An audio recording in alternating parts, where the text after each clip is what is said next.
예, 반갑습니다. 2016년도 국가직 시험 해설 강의를 맡게 된 과학 강사 김진욱입니다. 자, 저희가 1번 문제에서부터 문제를 풀면서 각각 문항에 대한 난이도 그리고 문제에 대한 설명을 드리도록 하겠습니다. 자, 일단 1번 문제에서부터 갈게요. 자, 1번 문제 보시면, 자, 이 문제는 어떤 문제냐면, 저희가 이제 그 생명체를 구성하는 물질의 특징을 정확하게 알고 있다면, 문제를 풀기에는 크게 어려운 문제는 아니었던 것 같아요. 자, 갈게요. 생명체를 구성하는 물질의 특징이 지금, 나와 있습니다. 이 표에 나와 있고, 자, 그 다음 A에서부터 D까지 각각 단백질에서부터 RNA다. 이렇게 얘기가 됐죠. 자, 그럼 한 개씩 골라볼게요.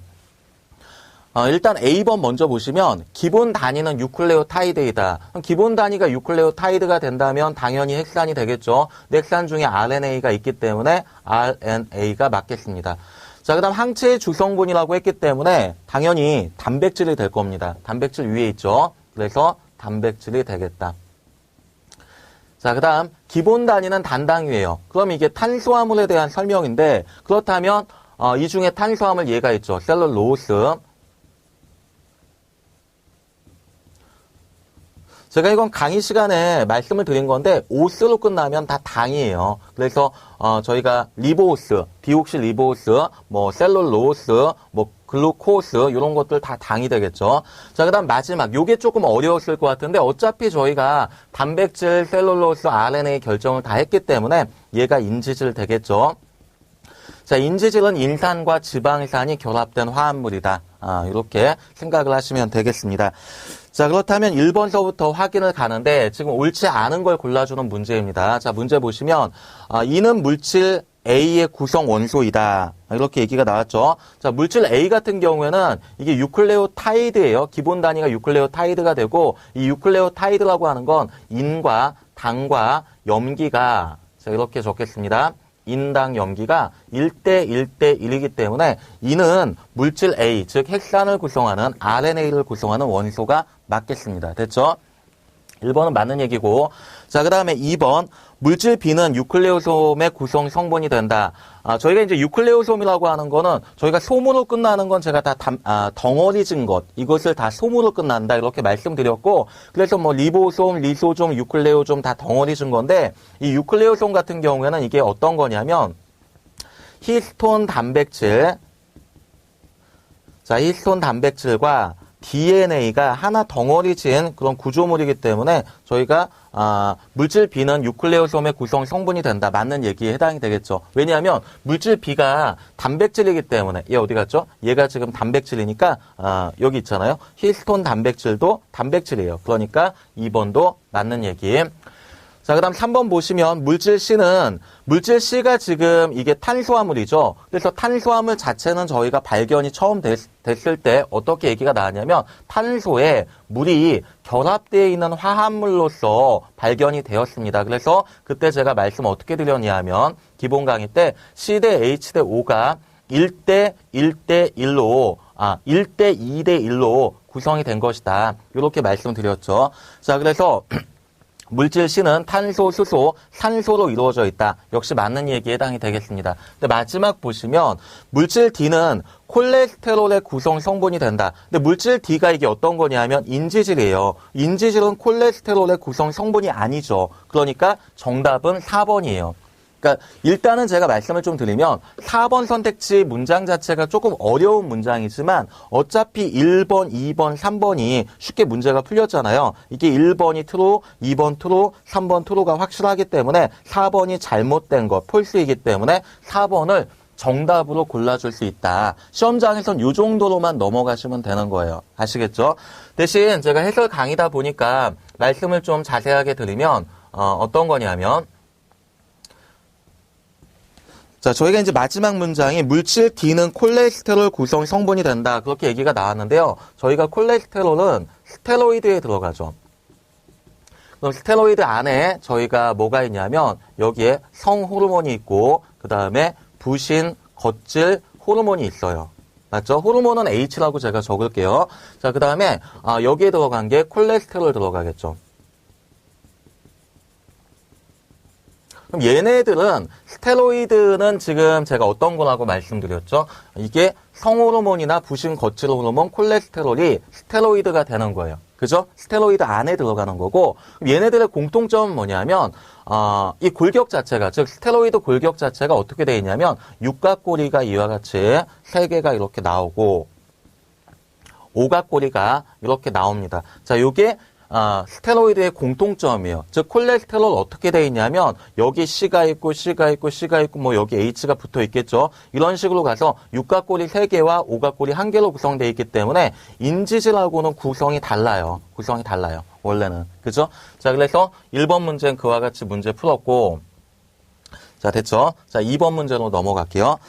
자, 2번 문제 역시 문제는 대단히 간단한 문제인데, 여기까지 뭐 난이도가 높은 게 아닙니다. 자, 2번 문제 갈게요. 자, 여기 이제 세포 주기가 나오는데, 요 분열기를 제가 잘 안 보이시죠? M기라고 표현을 할게요. 분열기 M기. 자, 그 다음 여기에 세포 주기가 이와 같이 시계 방향으로 지금 돌고 있습니다. 이때 저희가 이제 여기가 G1기가 될 거고, 그 다음 여기가 S기에 해당되고, G2기에 해당되고, M기가 되겠죠. 그래서 이 사이클이 이와 같이 돌고 있는 거예요. 그러니까 세포 주기를 정상적으로 공부하셨다면 여기까지 맞추는데 어렵지 않았을 겁니다. 자, 그 다음에 자, 문제를 보는데 올바른 걸 골라주는 문제예요. 자, A시기의 세포에는 핵막이 없다. 지금 저희가 A시기가 G1기잖아요. 다시 한번 말씀드리면 G1기하고 S기하고 G2기는 이것이 간기에 속하기 때문에 이 간기에서는 뭐가 관찰되냐면 핵막이 관찰이 됩니다. 즉 핵막이 있고 그 다음에 인이 관찰되겠죠. 자, 그래서 A시기의 세포에 핵막이 없다라고 한 이게 잘못된 거죠. 자, 그래서 올바른 게 아닙니다. 자, 그 다음 두 번째, 암세포는 B시기를 거치지 않는다. 아니죠. 자, 여기에서 기억하셔야 될 게 어떤 거냐면, 저희가 암세포라든지 일반적인 체세포, 분열 같은 경우에 둘 다 동일하게 갑니다.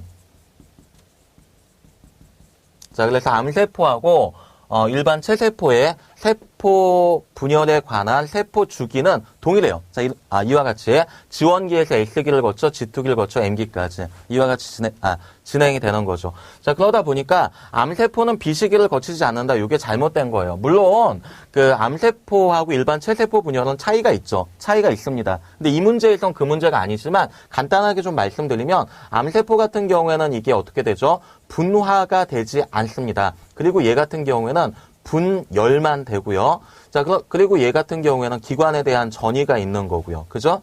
이렇게 얘기가 되겠죠. 그리고 얘는, 세포 주기에서 요걸 이제 에이팝토시스라고 하는데, 이 에이팝토시스는 저희가 잘 나올 만한 주제는 아니에요. 아포토시스, 체크 포인트를 무시합니다. 뭐, 요 정도가 되겠죠. 자, 어쨌든, 자, 요거는 제가 칠판 좀 지우고. 자, 그 다음 세포 한 개당 DNA 양은 C가 A시기보다 많다. 이거는 뭐 기본적인 얘기인데 지금 여기가 지금 C잖아요. 그 다음 여기가 A잖아요. 근데 지금 S기를 거치기 때문에 여기 보시면 S기를 거치니까 DNA 양이 2배가 되겠죠. 이해가시죠? 그러니까 여기가 원래 DNA 상대양이 1이라고 가정한다면 S기를 거치기 때문에 DNA 상대양 2배가 된다. 그러다 보니까 세포 한 개당 DNA 양은 C시기, 여기죠. C시기가 A시기보다 많다. 이게 올바른 설명에 해당이 되겠죠. 정답은 3번이 틀림이 없겠죠. 자, 그 다음 마지막. 인체 체세포의 대부분은 C시기에 머물러 있다. 이 얘기가 나왔죠. C가 지금 뭐냐면 얘가 지금 G2기예요. G2기. 근데 중요한 건 인체 체세포의 대부분은 어디에 있냐면 G1기에 머물러 있습니다. 그래서 G1기에 있다는 이야기는 원래 저희가 이제 이과 쪽에서 생명과학을 전공하신 분들은 아시겠지만 G0기로 원래 빠져요. 근데 저희가 시험 범위 안에 요 표현이 들어가지 않기 때문에 보통 그냥 G1기에 멈추어 있다. 이렇게 생각을 하시면 되는 거죠. 근데 지금 문제는 G2기에 멈춰 있다. 이렇게 표현됐기 때문에 4번도 역시 잘못된 얘기입니다. 정답은 3번이 맞겠죠. 여기까지 문제가 역시 쉬운 문제. 자, 그 다음 문제 갈게요.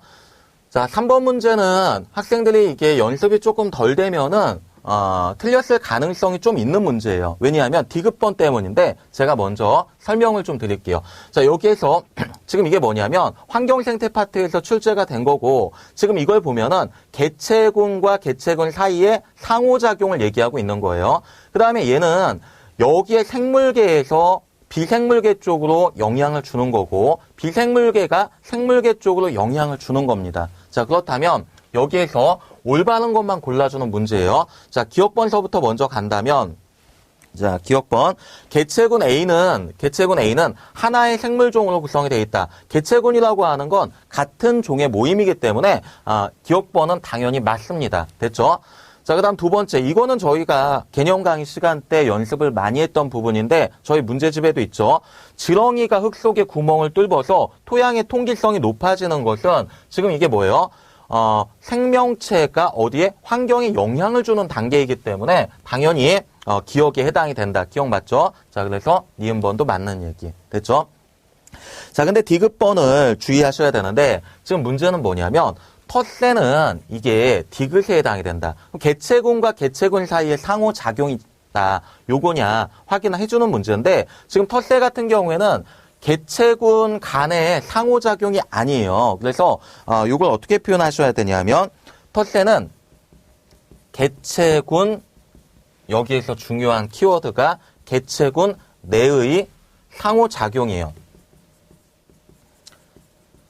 즉 다시 이야기해서 텃새 같은 경우에는 같은 종끼리예요. 같은 종끼리. 그러다 보니까 개체군 A하고 개체군 B 사이에 상호작용이 될 수 없다는 거죠. 그럼 같은 종에서 만약에 비교한다면 저희가 이제 분서 같은 경우에는 어떻게 표현이 되냐면 이것은 개체군 여기에다가 빨간 펜을 갈게요. 개체군 간의 상호작용이 되는 거죠. 지금 차이가 있죠. 지금 저희가 이제 기출문제 해설 강의를 듣고 계신 분들은 대부분 개념이 끝났다 이렇게 생각을 하고 제가 말씀을 드리는 건데요. 지금 이게 원래는 예상 주제 중에 하나였어요. 텃새하고 분서 같은 경우에 저희가 이제 개체군 내의 상호작용이냐, 즉 같은 종끼리의 상호작용이냐, 혹은 분서 같은 경우에 개체군 간의 상호작용이냐 이것을 구분해야 되는 거 예상 주제 중에 하나였습니다. 자, 그래서 어쨌든 디귿번 같은 경우에 잘못된 거죠. 정답은 1번이 맞겠습니다. 그래서 이 문제에서 약간 막혔을 가능성이 좀 있었어요. 자, 그 다음 이제 4번 문제 갈게요. 4번 문제 시작할게요. 이 4번 문제는 저희가 이번 국가직 시험 문제에서 난이도가 가장 높았던 문제이고 시간도 많이 걸리는 문제 중에 하나입니다. 자, 그래서 이 문제 해설을 좀 할 텐데 일단 시작을 할게요. 자, 어떤 거냐면 얘가 붉은색 꽃 큰 키고 자, 이 식물 피를 자가교배했단 말이 나와요. 그 얘기는 어떤 거예요? 붉은색 꽃 큰 키를 자가교배했다. 유전자형이 같은 걸 교배했다는 얘기예요. 당연히 부모의 형질은 부계와 모계는 붉은색 꽃 큰 키 그리고 붉은색 꽃 큰 키를 교배한 거예요. 그때 자손 F1이 800개체가 나왔대요. 근데 그 표현형을 보니까 어떻게 나왔냐면 표현형의 비를 봤을 때 3대 0대 0대 1이 나온 거예요. 그럼 이걸 보고 자, 어떻게 얘기해야 되냐면 상인 연관이라고 생각을 바로 하셔야 돼요. 왜냐하면 요거는 제가 해설 강의가 끝난 다음에 말씀드릴 거예요. 자, 일단 4번 해설하고 자, 요게 이제 상인 연관이 되는데 그렇다면 상인 연관이라고 하는 건 어떤 거냐면 지금 여기에 붉은색, 그 다음에 뭐 흰색, 큰 키, 작은 키 나왔기 때문에 색에 관한 형질과 그 다음에 키에 관한 형질이 있단 말이에요. 색을 결정하는 형질에 대한 유전자와 그 다음에 키를 결정하는 형질에 대한 유전자가 하나의 염색체에 우성은 우성끼리, 열성은 열성끼리 요게 연관되어 있다는 거죠. 그래서 이게 상인 연관이다. 이렇게 볼 수가 있고 그 다음에 이 표에서 한 가지 또 확인을 하셔야 되는 게 바로 얘예요. 얘가 뭐냐? 부모 세대에 있지 않던 형질이 자손에게 표현되고 있죠. 그러니까 이게 바로 얘가 열성이 되는 거예요. 이건 제가 유전할 때 말씀드렸죠. 부모 세대에 있지 않은 형질이 자손에게 표현이 될 때 이것을 열성이라고 한다는 거죠. 그렇다면 얘는 당연히 우성이 되겠죠. 자, 일단 여기까지 정리가 되셔야 되는 거예요. 자, 이때 자, 문제 갈게요. 어쨌든 문제에선 기억의 한 개체와 기억이 지금 누구냐 하면 얘예요. 기억의 한 개체와 흰색 꽃 작은 키를 교배한대요. 지금 현재 얘는 F1 자손 1대잖아요. 그럼 붉은색 꽃 큰 키의 기억의 개체와 여기 어떻게 나왔죠? 흰색 꽃 작은 키예요. 요거를 교배했을 때 그래서 교배를 하게 된다면 자손 F2를 얻겠죠. 자손 F2를 얻게 됐을 때 F2의 표현형이 흰색 꽃 작은 키일 확률을 구해주는 문제예요. 문제 굉장히 어렵게 느껴지는데요. 요걸 제가 이제 칠판을 바꿔서 문제를 풀 거예요. 자, 어떻게 가냐면 일단은 얘하고 얘를 교배하기 때문에 얘 유전자형을 저희가 확인해 줘야 돼요. 얘는 당연히 유전자형이 열성이기 때문에 얘 같은 경우에는 열성 순종이 될 수밖에 없겠죠. 그죠? 자, 그래서 일단 칠판을 바꿔볼게요. 자, 요걸 이제 확률 문제로 저희가 생각을 하기 위해서는 몇 가지 용어에 대한 정리가 좀 필요할 텐데, 자, 어떻게 가시냐면 일단 저희가 붉은색 있죠. 붉은색을 라지 A라고 놓을게요. 그럼 흰색을 스몰 A라고 놓으면 되겠죠. 그 다음에 큰 키를 이걸 라지 B라고 놓고 작은 키를 스몰 B라고 놓을게요. 근데 문제 환경에서 지금 어떤 거냐면 붉은색이 흰색에 대해 우성이고 큰 키가 작은 키에 대해 우성임을 저희가 확인했던 거예요. 그렇다면 여기에 지금 기억은 어떤 거냐면 기억이 지금 여기 아니죠? 기억이 붉은색 꽃 큰 키예요. 자, 붉은색 꽃 큰 키다. 그러게 되면 얘 유전자를 먼저 유전자형을 결정해야 되는데 유전자형 결정할 때 일단 부모 세대부터 먼저 볼게요. 자, P가 라지 A, 라지 B, 그 다음에 스몰 A, 스몰 B 되겠죠. 지금 요걸 결정해놨기 때문에 부모는 지금 붉은색 꽃, 그 다음에 붉은색 꽃 큰 키를 자가 교배한 거예요. 그러니까 어떻게 되냐면 요렇게 되겠죠. 자, 요렇게 될 겁니다. 차분히 한번 해볼게요. 자, 그럼 이것을 퍼넷 사각형을 그리게 되면 이렇게 그릴 수가 있겠죠. 자, 그 다음에 이제 퍼넷 사각형을 맞춰볼게요. 그렇다면 정리가 이와 같이 될 겁니다. 근데 이와 같은 환경에서 기억이 붉은색 꽃 큰 키였기 때문에 기억에 가능한 유전자는 얘하고 얘란 말이에요. 이해가시죠? 세 가지가 가능한 유전자가 되겠죠. 그래서 옆에다 적을게요. 얘가 이렇게 라지 A, 라지 A, 라지 B, 라지 B가 될 수도 있고 라지 A, 스몰 A, 라지 B, 스몰 B가 될 수도 있고 또 얘도 될 수가 있다는 거죠. 기억에 가능한 유전자의 종류는 두 종류이지만 실질적으로 얘가 이렇게 나올 수 있다는 거죠. 세 마리가 나온다는 이야기예요. 자, 그렇다면 요걸 이제 지우고 자, 지웠죠. 자, 그 다음에 이제 어떻게 할 거냐면 얘를 흰색 꽃 작은 키하고 교배할 거예요. 그러니까 얘를 갖다가 흰색 꽃 작은 키하고 교배할 거예요. 근데 흰색 꽃 작은 키는 어차피 흰색하고 작은 키가 열성이다 보니까 얘의 유전자형은 당연히 얘밖에 안 나오겠죠. 그렇죠?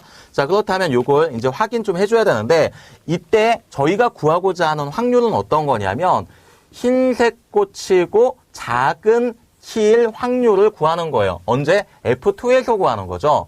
그래서 이게 확률 문제다 보니까 저희가 어떻게 해줘야 되냐면 표본 공간을 잘 잡아줘야 돼요. 즉 표본 공간을 잡는다는 이야기는 자, 옆에다 이렇게 쓸 텐데 지금 얘하고 교배하게 되면 전체 가능한 자손은 4마리 나오죠. 퍼넷 사각형을 아까하고 동일하게 그린다면 4마리가 이렇게 나오는 거예요. 맞죠? 그럼 얘하고 해도 4마리, 얘하고 해도 4마리가 나와요. 4 곱하기 3인데 그냥 제가 이렇게 쓸게요. 편하게. 됐죠? 자, 근데 만약에 얘하고 교배하게 되면 그러면 얘가 나올까요? 안 나오죠. 왜냐하면 제가 요거는 한 번만 해볼게요. 라지 B 지금 얘 하는 거예요. 라지 A, 라지 B 얘 하는 거예요. 스몰 A, 스몰 B, 스몰 A, 스몰 B 하면 모두 양성 잡종으로 나와요. 그렇게 되면 결과적으로 동일하다는 이야기예요. 그렇게 되면 얘 중에는 얘가 없다는 이야기죠. 0 됐죠. 그 다음에 두 번째 얘 같은 경우에 얘가 지금 양성 잡종이란 말이에요. 그럼 얘 같은 경우에 라지 B가 나오고 그 다음 스몰 A, 스몰 B가 나와요. 얘는 열성 순종이기 때문에 얘밖에 안 나오겠죠. 그랬을 때 가능한 조합은 라지 스몰 A, 라지 B, 스몰 B 얘도 뭐 동일하겠죠. 자, 그 다음에 스몰 더블 A에 스몰 더블 B, 스몰 더블 A에 스몰 더블 B 4마리 중에서 총 몇 마리가 흰색 꽃이고 흰색 끼고 작은 키예요. 두 마리죠. 그러니까 두 마리 적는 거예요. 그럼 얘도 어차피 유전자형이 동일하기 때문에 당연하게 두 마리 되겠죠. 그러니까 요것을 계산하면 이게 12분의 4가 되니까 약분을 하면 3분의 1 나오는 거죠. 이해가시죠? 자, 이렇게 해가지고 문제가 풀리는 거예요. 근데 이게 실전에서 이 문제에 대해서 간단하게 좀 말씀을 드리면 일단